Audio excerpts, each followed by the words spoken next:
பிதா சுதன் பரிசுத்த ஆவியின் பேராலே ஆமீன். ஆண்டவர் உங்களோடு இருப்பாராக, உம் ஆன்மாவோடும் இருப்பாராக. திருப்பாடல்கள் புத்தகத்தில் இருந்து வாசகம்.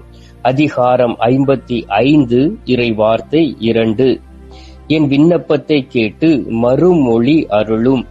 என் கவலைகள் என் மன அமைதியை குலைத்துவிட்டன. ஆண்டவரின் அருள்வாக்கு. இறைவா உமக்கு நன்றி. எங்கள் பரலோக தந்தையே, இயேசு கிறிஸ்துவே, தூயனல் ஆவியே, தகப்பனே, இந்த அருமையான காலை பொழுதிற்காக உமக்கு நன்றி சொல்லி உம்மை துதிக்கிறேன் அப்பா.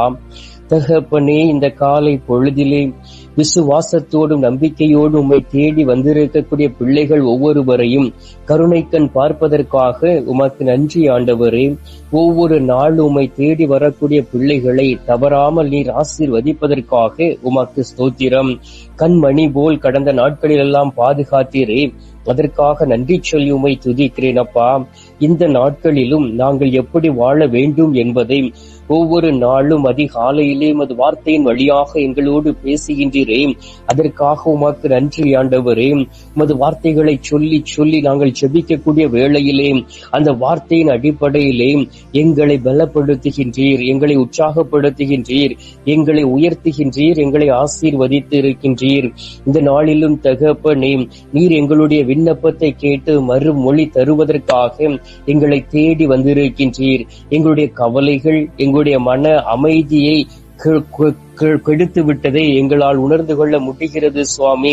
நாங்கள் மன அமைதியற்ற நிலைமையில் வாழக்கூடிய வேளையிலே எங்களுடைய நிம்மதியை இழந்து விடுகின்றோம். எங்களுடைய வாழ்க்கையில் ஒவ்வொரு நாளும் அமைதியின் அரசராக இருக்கக்கூடிய நீர் அமைதியை கொடுக்கின்றீர், எங்களுடைய விண்ணப்பங்களுக்கு செவி கொடுக்கின்றீர். சில நேரங்களில் தாமதித்தாலும் எங்களுக்கு பதில் கொடுத்து எங்களை ஆசீர்வதிப்பதற்காக உமக்கு ஸ்தோத்திரம் அப்பா. இந்த நாளிலும் ஆயிரக்கணக்கான மக்கள் என்னோடு இணைந்து விசுவாசத்தோடும் நம்பிக்கையோடும் உம்மை நோக்கி ஜெபித்துக் கொண்டு இருப்பதை பார்க்க முடிகின்றது. ஒவ்வொரு பிள்ளைகளையும் அவர்களுடைய விசுவாசத்தின் அடிப்படையிலே நீர் ஆசீர்வதிப்பீராக. ஏனென்றால் இந்த உலகத்திலே வாழக்கூடிய நாட்களிலே நாங்கள் அனைவரும் பாவிகளாக இருக்கின்றோம்.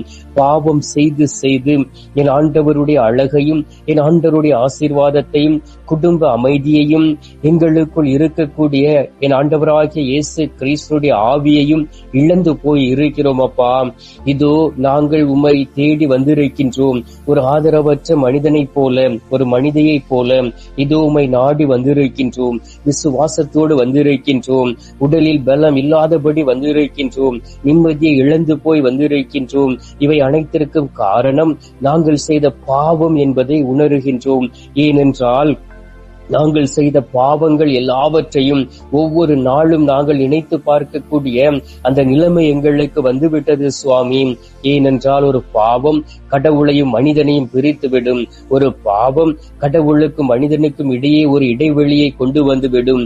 ஒரு பாவம் கடவுளுடைய மகிமையை இழக்க செய்துவிடும். ஒரு சிறிய பாவம் கடவுளுடைய ஆசீர்வாதம் வருவதற்கு தடையாக மாறிவிடும் என்பதை நாங்கள் உணர்கிறோம் அப்பா. இதோ நாங்கள் அனைவரும் உமது கல்வாரி சிலுவையை தேடி ஓடோடி வந்திருக்கின்றோம். என் ஆண்டவர் என்னை மன்னிக்க மாட்டாரா?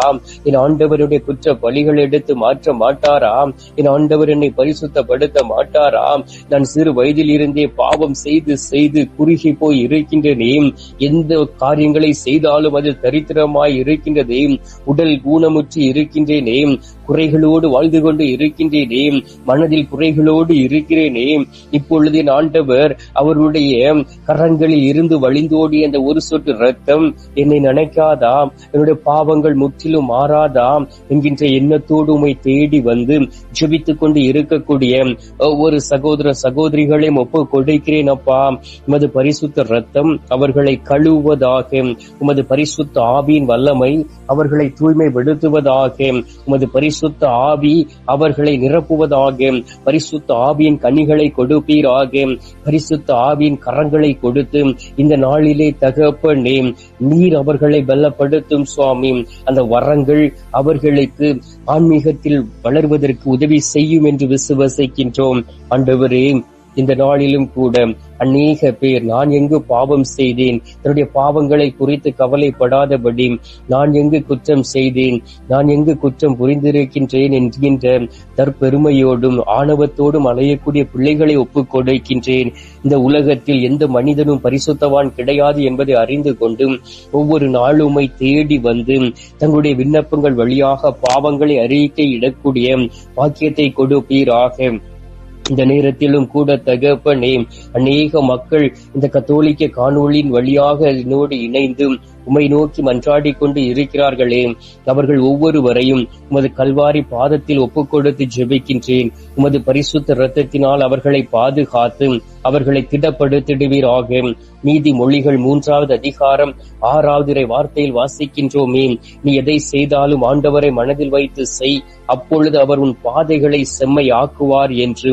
ஆம் தகப்பனே, எந்த காரியங்களை செய்தாலும் என் ஆண்டவரை மனதில் வைத்து செய்யவும், எந்த காரியங்களை செய்தாலும் என் ஆண்டவர் எங்களோடு கூட இருக்கின்றார் என்பதை உணர்ந்து செய்யக்கூடிய அந்த மன பக்குவத்தை கொடுத்திடுவீராக. அதிகாலையிலே எழுந்து உமது ஆலோசனையை கேட்டு அந்த நாளை ஆரம்பிக்கும் பொழுதும் எங்களுக்கு வெற்றியும் மகிழ்ச்சியும் கடந்து வரும் சுவாமி. இரவு நேரத்திலே குடும்பமாக இருந்து ஜெபமாலை சொல்லி இறை வார்த்தையை வாசித்து ஜெபித்துவிட்டு படுக்கக்கூடிய வேளையிலே என் ஆண்டவருடைய பாதுகாப்பு வரும் என்பதை உணர்ந்து இருக்கின்றோம். அதை செய்யக்கூடிய மனநிலையை இழந்து போய் இருக்கின்றோம். ஏனென்றால் எங்களை சூழ்ந்து இருக்கக்கூடிய கவலைகளும், எங்களை சூழ்ந்து இருக்கக்கூடிய குற்ற பலிகளும், எங்களை சூழ்ந்து இருக்கக்கூடிய வேதனைகளும் எல்லாவற்றிற்கும் தடையாக இருக்கின்றது சுவாமி. இந்த நாளிலே எங்களுடைய தடைகளை அப்புறப்படுத்திடுவீராக. விண்ணகத்தின் ஆவியை கொடுப்பீராக. பரிசுத்த ஆவியின் தூண்டுதலோடு அனுதினமும் என் ஆண்டவரை தேடி வந்து ஜெபிக்கக்கூடிய மகனாக மகளாக உருமாறிட வேண்டுமாய்மை நோக்கி ஜெபிக்கிறேன் அப்பா. ஆண்டவராகிய இயேசு கிறிஸ்துவே, அதிசயங்களையும் அற்புதங்களையும் செய்யக்கூடிய அன்பு தெய்வமே, இதோ யாரெல்லாம் விண்ணப்பங்களை ஏறெடுத்து ஜெபித்துக் கொண்டு இருக்கிறார்களோ அனைத்து விண்ணப்பங்களையும் உமது பெயரினால் ஆசீர்வதிக்கின்றேன். அனைத்து விண்ணப்பங்களையும் ஆசீர்வதித்து பிள்ளைகளுடைய உள்ளத்தின் தேவைகளை அறிந்து புனிதப்படுத்தி பரிசுத்த வாழ்க்கை வாழக்கூடிய அந்த வழியை காண்பித்திட வேண்டுமாய்மை நோக்கி ஜெபிக்கிறேன் அப்பா. ஆண்டவராகிய இயேசு கிறிஸ்துவே, இந்த நாளிலும் கூட தாய் திருச்சபைக்காக ஜெபிக்கின்றேன். தாய் திருச்சபையில் ஒவ்வொருவரும் செய்து கொண்டு இருக்கக்கூடிய அரசியலை ஒப்புக் கொடுக்கின்றேன், அசுத்தங்களை ஒப்புக் கொடுக்கின்றேன். ஆண்டவரே, அநேக பேர் மனம் மாறாதபடி வாழ்ந்து கொண்டு இருப்பதை பார்க்க முடிகின்றது. குருக்களாக இருக்கலாம், ஆயர்களாக இருக்கலாம், அருட்சகோதர சகோதரிகளாக இருக்கலாம். ஆண்டவரே, பொது பணியில் ஈடுபட்டு கொண்டு இருக்கக்கூடிய சாதாரண மக்களாக இருக்கலாம். எல்லோரையும் தூய்மைப்படுத்தி ஆண்டவரே, நீர் அமைத்துக் கொடுத்த அந்த தாய் திருச்சபை என் ஆண்டவருக்கு விசுவாசம் உள்ளதாகவும் நம்பிக்கை உள்ளதாகவும் இருக்கக்கூடிய பாக்கியத்தை கொடுப்பீராக. ஆண்டவராகிய இயேசு கிறிஸ்துவை, அதிசயங்களையும் அற்புதங்களையும் செய்யக்கூடிய அன்பு தெய்வமே, நீர் எங்களை பலப்படுத்தும். இதோ நோய்வாய்ப்பட்டு இருக்கக்கூடிய குருக்களை ஒப்புக் கொடுக்கின்றேன், ஆயர்களை ஒப்புக் கொடுக்கின்றேன், அருட்சகோதர சகோதரிகளை ஒப்புக் கொடுக்கின்றேன். அவமானம் அடைந்து மனவேதனையோடும் கஷ்டத்தோடும் ஆண்டவரே டிப்ரெஷனில் இருக்கக்கூடிய குருக்கள், அருட்சகோதர சகோதரிகள், ஆயர்களை ஒப்புக் கொடுத்து ஜெபிக்கின்றேன். அவர்கள் செய்த காரியங்களில் இருந்து அவர்கள் மீட்பு பெறவும் இந்த நாளிலே என் ஆண்டவரை அறிந்து புரிந்து கொண்டு நடக்கக்கூடிய அந்த பாக்கியத்தையும் வல்லமையும் கொடுத்திட வேண்டுமாய்மை நோக்கி ஜெபிக்கிறேன் அப்பா. நீர் அவர்களை தொடுவீராக. உண்மையிலும் உண்மையுமாக அவர்கள் குணம் அடைந்து என் ஆண்டவருடைய ஆசீர்வாதத்தையும் வல்லமையும் பெற்றுக் கொள்வார்களாக. ஆண்டவராகிய இயேசு கிறிஸ்துவை, அதிசயங்களை செய்யக்கூடிய தெய்வமே, ஒவ்வொருவரையும் பலப்படுத்தும். இந்த நேரத்திலும் உத்திரிக்க ஸ்தலத்தில் இருக்கக்கூடிய ஆத்துமாக்களை நினைவு கூறுகின்றோம். யாதுமறியாத ஆத்துமாக்களை நினைவு கூறுகின்றோம். மறக்கப்பட்ட ஆத்துமாக்களை நினைவு கூர்ந்து ஜெபிக்கின்றோம். இவர்களுக்கு அது திரு சமூகத்திலே நித்திய இளைப்பாறுதலை தந்துவிட வேண்டுமாய் நோக்கி ஜெபிக்கிறேன் அப்பா. தகப்பனே, எல்லோரையும் ஆசீர்வதித்து எல்லோரையும் இந்த நாளிலே பாதுகாத்துக் கொள்வீராக. இந்த காலை பொழுதிலே நீர் எங்களுடைய ஜெபத்தை கேட்டிருப்பதற்காக உமக்கு நன்றி.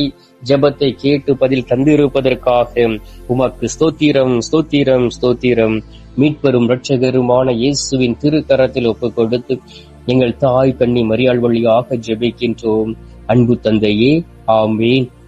பரலோகத்தில் இருக்கிற எங்கள் பிதாவே, உம்முடைய நாமம் அர்ச்சிக்கப்படுவதாக. உமது ராஜ்யம் அருக. உமது சித்தம் பரலோகத்தில் செய்யப்படுவது போல பூலோகத்திலும் செய்யப்படுவதாக. எங்கள் அனுதின உணவை எங்களுக்கென்று அளித்தருளும். எங்களுக்கு தீமை செய்கிறவர்களை நாங்கள் பொறுப்பது போல எங்கள் பாவங்களை பொறுத்தருளும். எங்களை சோதனை விளைவிடாதையும் தீமையில் இருந்து எங்களை ரட்சித்தருளும். ஆமேன். அம்மா தாயே, ஆரோக்கிய மாதாவே, வேளாங்கண்ணி அன்னையே, அமலோற்ப தாயே, பூண்டி மாதாவே, அனுதினமும் எங்களுக்காக பரிந்து பேசும் ஜெபமாலை அன்னையே, எங்கள் அன்பு தாயே, உமது அன்பு பிள்ளைகளாகிய நாங்கள் உம்மை தேடி வந்திருக்கின்றோம். ஒவ்வொரு நாளும் மகன் எங்கள் ஆண்டவராகிய இயேசு கிறிஸ்து கற்றுக் கொடுக்கக்கூடிய வார்த்தைகளை மனதில் நிறுத்தி அதன்படி நடக்கக்கூடிய பிள்ளைகளாய் மாறக்கூடிய பாக்கியத்தை பெற்றுத்தர வேண்டுமாய் மை நோக்கி மன்றாடுகிறோம். தாயே, அருள் இறைந்த மரியே வாழ்க. கர்த்தர் உடனே பெண்களுக்குள் ஆசீர்வதிக்கப்பட்டவள் நீரே. உம்முடைய திரு வயிற்றின் கனியாகிய இயேசும் ஆசீர்வதிக்கப்பட்டவரே. அச்சிஷ்ட மரியே, சர்வேசுடைய மாதாவே, பாவிகளா இருக்கிற எங்களுக்காக இப்பொழுதும் எங்கள் மரண நேரத்திலும் வேண்டிக் கொள்ளும். ஆமீன். பிதாவுக்கும் சுதனுக்கும் பரிசுத்த ஆவிக்கும் மகிமை உண்டாவதாக. ஆதியில் இருந்தது போல இப்பொழுதும் எப்பொழுதும் என்றென்றும் இருப்பதாக. ஆமீன். ஆண்டவர் உங்களோடு இருப்பாராக, உம் ஆன்மாவோடும் இருப்பாராக. எல்லாம் அல்ல இறைவன் பிதா சுதன் பரிசுத்த ஆவி உங்களை நிறைவாய் ஆசீர்வதிப்பாராக. ஆமீன்.